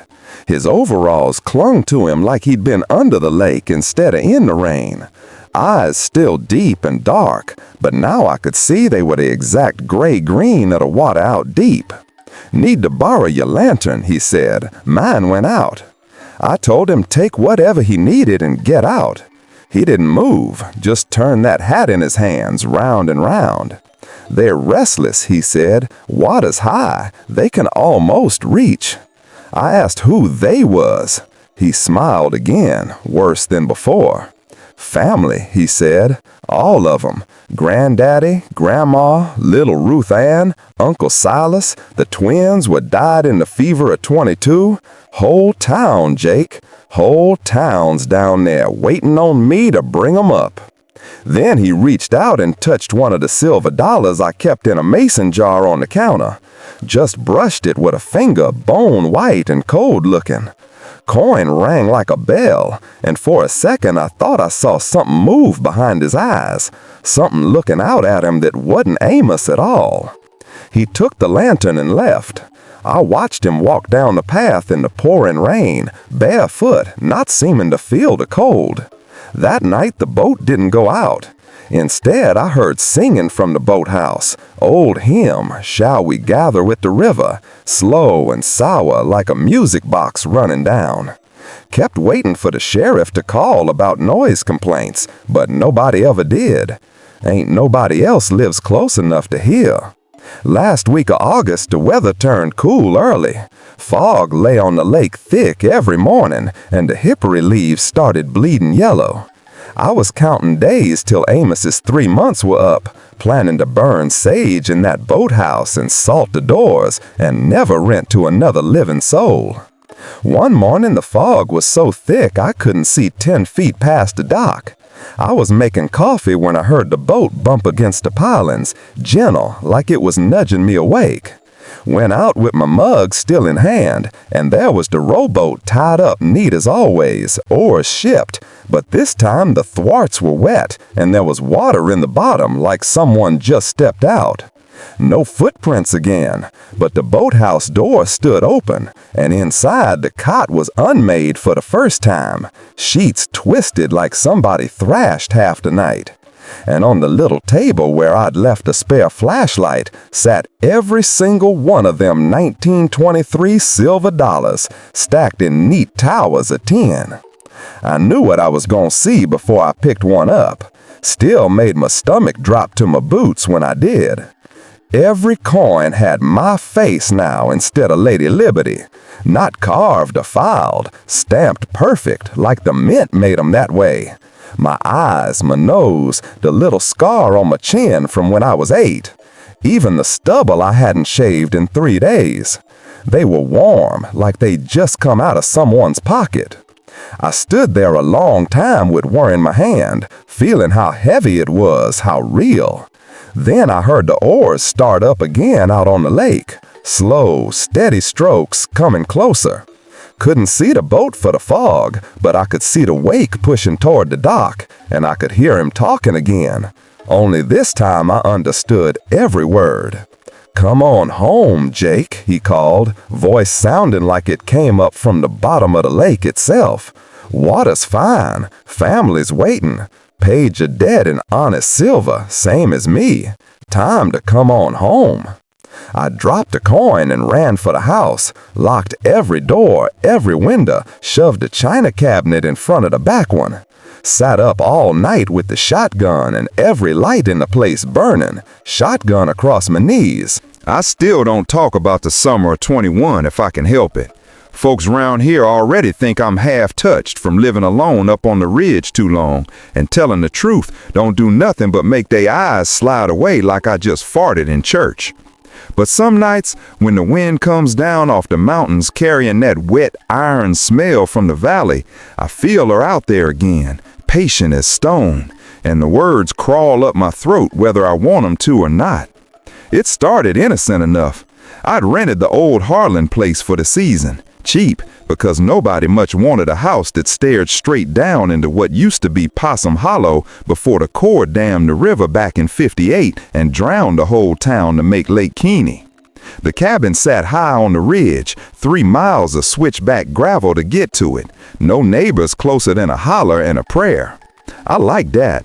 After 22 years married to a woman who finally decided she liked pills better than me, quiet felt like medicine. August came in hotter than a $2 pistol. The power company started drawing the lake down for turbine work, same as every year, but this time they took more than usual, way more. By the middle of the month, you could stand on what was normally 30 feet of water and see rooftops, rusted cars, even the old Texaco sign laying on its side like a dead cow. Folks came from 3 counties to poke around the bones of the drowned town. Kids hunted bottles, drunks looked for places to get drunk without being seen, and a few church ladies walked the cracked streets praying over foundations where their grandparents once lived. I mostly kept to myself, but I'd taken the kayak in the ruins in the cool of morning. There was something holy about it, paddling between chimneys still standing like graveyard markers, watching catfish the size of my legs swim through what used to be somebody's parlor. One morning the mist hung low and thick, the kind that swallows sound. I'd pushed farther out than usual, toward where the church had been. That's when I saw the steeple. It broke the surface slow, like something pushing up from a grave. Black with rot, cross long gone, but you could still make out the shape. I drifted closer, letting the kayak nose between the ribs of pews that stuck up like broken teeth.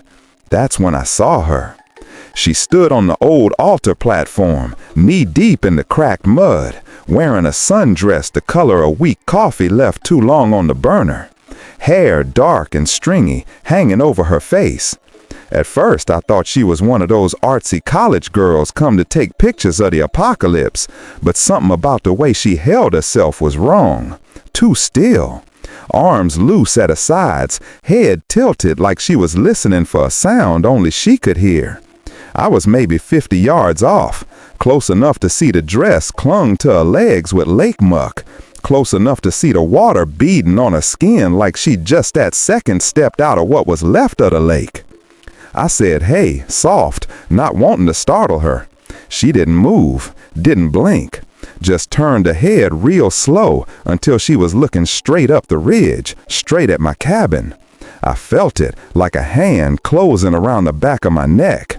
The mist parted just enough for sunlight to hit her face, and Jesus God, her eyes were the pale gray of fish belly. She stared at the house like she'd been waiting years for somebody to open the door. I paddled back faster than I meant to, heart knocking against my ribs for no good reason I could name. Told myself it was nothing, just some poor soul grieving the town, maybe a descendant come to see what the water had kept. Happens sometimes. Folks get strange when the lake gives up its dead. That night I grilled a steak on the porch and watched heat lightning flicker over the valley. The lake was still dropping, slow but steady, and every inch it fell showed more of the old streets. I went to bed early, windows open, because the nights were finally cooling. Around 2, maybe 3 in the morning, I woke up to a sound I couldn't place. Not an animal, not wind. A wet, rhythmic slap, like bare feet on damp wood, coming from the dock. I sat up in bed, listening so hard my ears rang. Nothing for a long minute. Then again, slap, slap, slap. Getting slower, like whatever was making it was tiring out. I grabbed a flashlight off the nightstand and the .38 from the drawer and eased to the window. The dock was empty. Moonlight silvered the water, what little was left, and the mud flats stretched out black and shining. No footprints that I could see. I stood there till the sky started going gray in the east, gun heavy in my hand, telling myself it was coons or maybe a big catfish flopping up where it didn't belong. Next morning, I found the print. One bare foot, long and narrow, pressed deep in the soft wood of the dock, right where the ladder comes up. Mud still wet in the crevices. It faced the cabin. I stared at it so long the sun burned the back of my neck. Then I got the hose and washed it away before I could think too hard about why it scared me so bad. The lake kept falling. Every day a little more of Possum Hollow came back. The courthouse steps, the schoolyard swing set twisted like licorice. And every morning I'd see her again, out in the ruins, same dress, same dead stare up at my house. Only now she was closer to the ridge. First the altar, then the baptistry steps, then standing in what used to be the parking lot. Always facing the cabin, always waiting. I stopped kayaking. Nights got worse.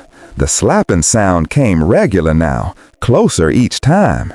Sometimes I'd hear singing, soft, childlike, a hymn I almost remembered from childhood, but the words were wrong, twisted, like Jesus Loves Me sung underwater. I started sleeping with the lights on and the pistol under my pillow. Started drinking more than was good for a man my age. Started jumping when the floorboards creaked, which they did constantly in that old house. One evening I drove down to the marina store for coffee and bait I didn't need, just to be around people. Old man Pritchard was holding court on the porch, spitting tobacco into a Maxwell House can. "You see that woman out on the lake bed?" I asked, trying to sound casual. He looked at me sharp. "What woman?" "Sundress, dark hair, stands out there staring up at the ridge." The spit stopped mid-arc. "Boy," he said slow, "ain't nobody been out on that mud in 3 days. Too soft. Suck a truck down to the axles. Rangers got it posted." I laughed, but it came out wrong. I seen her plain as day. Pritchard studied me like he was trying to decide if I was drunk or crazy. "Water's been down before," he said finally. "Never that low. Some things best left covered. You lock your doors up there, here?" I drove home with the windows up, even though it was 90 degrees. When I pulled into the yard, the sun was setting bloody behind the ridge, and there she was, standing at the edge of my yard where the grass gave way to the drop-off. 50 yards from the porch, close enough I could see the dress was rotting off her in places, showing gray skin beneath. She didn't move when I slammed the truck door, just stood there with lake mud dripping off her elbows, staring. I left the groceries in the truck and went inside, locked every lock twice, loaded the shotgun, and sat in the dark with it till morning. The lake kept going down. They said on the news it was the lowest since the dam was built. Satellite pictures looked like a giant had pulled the plug. Whole valley laid bare, houses and streets and secrets. And every day she climbed higher, 20 yards, 10, standing in the tree line now, half hidden by laurel, but I could feel her eyes on the windows like pressure. I called my ex-wife from a burner phone just to hear a human voice that wasn't mine. She let it ring twice and hung up. I didn't leave a message. The last night, the lake was gone. Nothing but a wide black scar of mud where water had been for 63 years, stinking of death and diesel. The news said they were worried about the dam itself, that the weight was shifting wrong. Emergency crews were coming. I sat on the porch with the shotgun and a bottle of wild turkey and watched flashlights moving far below like fireflies. That's when I heard the screen door creak behind me. I hadn't locked it, hadn't thought I needed to with me sitting right there. She stood just inside the threshold, dripping thick ropes of mud onto my kitchen floor. The sundress hung in tatters, showing bone where flesh had sloughed away. Her mouth was open a little, lips cracked and black. The smell that came off her was the smell of every fish that ever died in a pond, thick enough to choke on. She looked at me with those dead gray eyes and spoke in a voice like creek water over stones. "Why didn't you come home sooner, Daddy?" I raised the shotgun, but my hands wouldn't work right. Fingers gone numb. The barrel shook so bad I couldn't keep 'em on her. "I waited," she whispered, "waited and waited. Mama said you'd come back when the water went away. Said you just went to get cigarettes." I found my voice somewhere under the terror. "I ain't your daddy." Her head tilted slow. "You are. You left the day they opened the valves. Said you just went to get cigarettes. I was on the swing when the water came." The room spun. I saw a den, flash of a little girl in a yellow dress, pigtails, waving. I still don't talk about it much, not because I'm scared of being called crazy. Hell, most folks around here already think I am. But because saying it out loud makes it feel like it could follow me home again. Back in the fall of 2019, after the papers were signed and the house was half empty, I needed to get gone for a spell. My cousin Ray said his buddy had a little place on the quiet side of Claytor Lake he'd rent cheap if somebody just kept an eye on it through the off-season. No neighbors closer than a mile, private cove, old dock out back. Sounded perfect. I loaded the truck with fishing gear, a cooler of beer, and whatever clothes still smelled like her perfume so I could burn them in the fire pit. Drove up on a Thursday when the leaves were turning but hadn't made up their mind to fall yet. The cabin set down a long gravel tongue that the GPS lost halfway in. Pines crowded so thick the sunlight came through in slivers, like somebody slicing the day open just enough to let you breathe. Place was older than I expected. Peeling green paint, tin roof that popped when the heat left it at night, one of them narrow docks that stuck out into the water like a tongue tasting the lake. First thing I did was walk the planks to the end, boots thumping hollow. Water was black under there, tea-colored from the tannins, deep enough you couldn't see bottom even when the sun was straight overhead. Something about the way the dock swayed made my stomach tilt, but I figured that was just the divorce talking.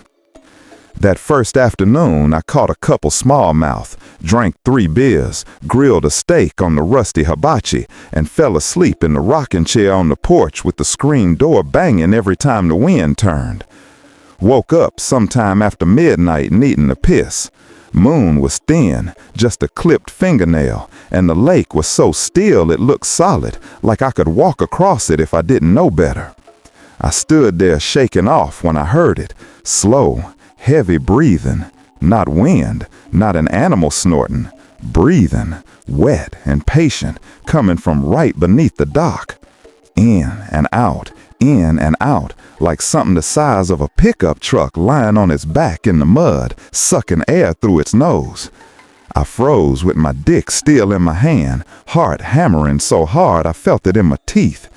Told myself it was a big channel cat come up to gulp oxygen. Happens sometimes when the water gets warm and stagnant. They make a god-awful sound, like a dying man. I zipped up, went inside, locked the door, even though there was nothing out here to lock out, and slept with the lights on. Next morning, the lake was flat and ordinary. Coffee tasted like tin. I walked the dock again, studying the planks. Nothing. No slime, no scratches, no sign anything had been under there except a couple beer tabs I'd flicked off the night before. Spent the day fishing from the aluminum john boat the owner left chained to a pine, drifting along the shoreline where the drop-off falls into nothing. Caught a decent largemouth, took a picture of it like a damn tourist, let it go because I didn't feel like cleaning fish. By dusk I was restless. The silence out there isn't quiet. It's full of things rubbing together you can't see. Branches, water, your own thoughts.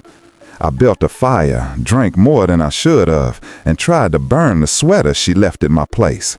Material wouldn't catch right, just smoldered and stunk up the cove with acrylic and old perfume. That night the breathing started earlier, right after the frogs quit. Same rhythm, same wet pull and push, but closer.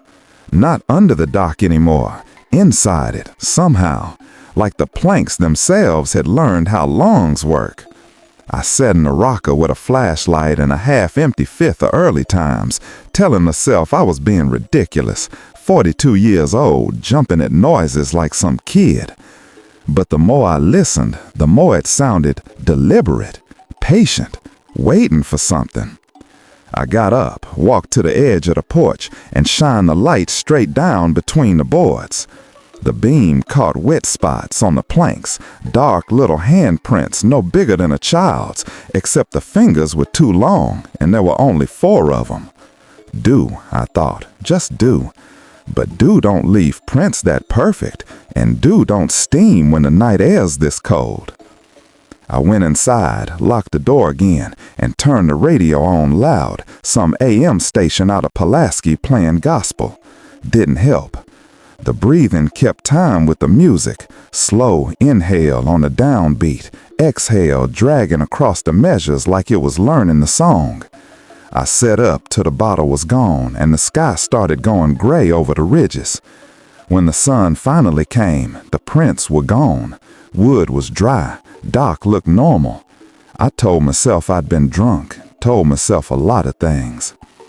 Saturday I didn't fish. I drove into Dublin for more beer and a box of 38 rounds I didn't need, just to be around people for an hour. Clerk at the gas station asked how the cabin was treating me. I said fine. He gave me a funny look, said, "You hear anything funny out there at night?" I laughed it off, said only thing I heard was myself snoring. He didn't laugh back. On the way out, I noticed a little hand-painted sign by the register, "Beware what walks beneath." Figured it was for mosquitoes or copperheads. That afternoon, I walked the cove looking for tracks in the mud. Found plenty, deer, coon, heron, but nothing human. Nothing that could make a print with 4 fingers. The mud under the dock was too deep and black to hold shape. Anything stepping there would sink clean out of sight. I stood on the bank staring down into that water till the sun set on the ridge and the shadows stretched long enough to touch me. When I turned to head back, I saw the mail I'd brought in from the box scattered across the kitchen counter where I'd left it. Bills, junk, one of them divorce envelopes with both our names still on it. My full name, the one nobody uses unless they're serving papers, James Matthew McCrae. Night came down hard. No moon at all now. I didn't build a fire. I sat in the dark with the revolver on my knee and every light in the house burning. The breathing started before I even heard the crickets. Slow, wet, right under the floorboards this time, like whatever it was had crawled up from the lake and flattened itself against the pilings. I could feel the planks flex when it inhaled, tiny little dips, like the whole cabin was riding on a giant chest. The rocker started moving on its own, back and forth, matching the rhythm perfect. I didn't touch it. My hands were full of gun and sweat. Then it spoke. Soft as a sigh between breaths, but I heard it clear as a gunshot. Ames. My name dragged out the way drowning people say it in dreams, half air, half water. I damn near put a round through the floor right then. Instead, I sat froze, listening to that thing taste every letter like it was rolling them around a mouth that had no business having one. It said my name again, closer, patient, the way you talk to a skittish horse. The lights flickered.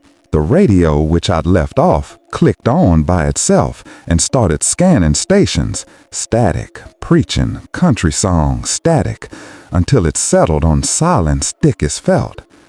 The breathing never sped up, never got angry, just kept that same slow pull, like it had all the time in the world and knew I didn't. I don't sleep near water no more.